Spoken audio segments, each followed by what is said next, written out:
that What they does your friend made. Harry Reid say to you if he's your friend, you're trying to get his seat to a Republican? He sits when we're together, we're sitting together. Yeah.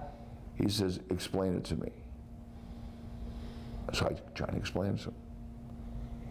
And he listens, and then he does whatever he does.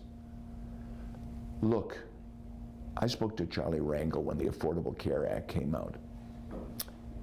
He's a friend of mine and a very powerful Democrat. Congressman from New York, in case anybody From Harlem. doesn't know. Go ahead. And I'll do an imitation of Charlie Rangel.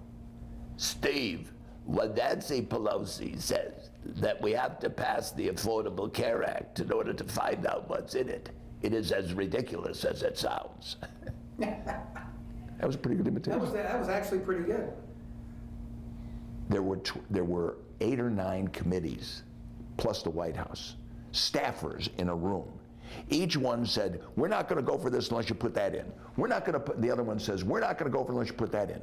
There was no comprehensive brain in the Affordable Care Act.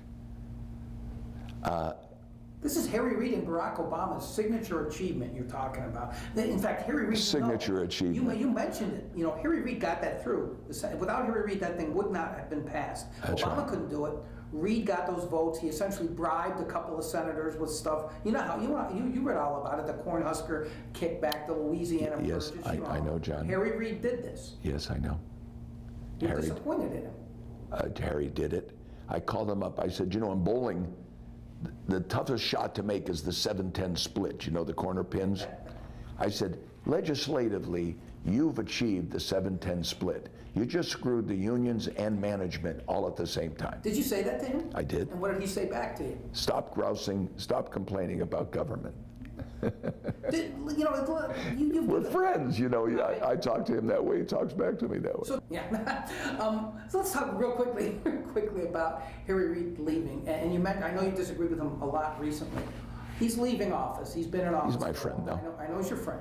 Tell me what you think, honestly, Harry Reid's legacy as a person in D.C. has been.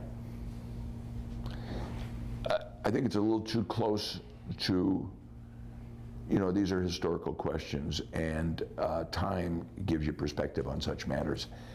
I don't know that I have a clear answer.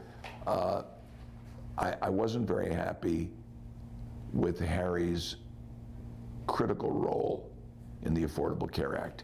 It is not going to do the good that they say it would do. And when the last chapter is written on the Affordable Care Act, if it survives for a last chapter, the American public, not the spinners, will find out what a lousy job that was. It is really a crummy idea.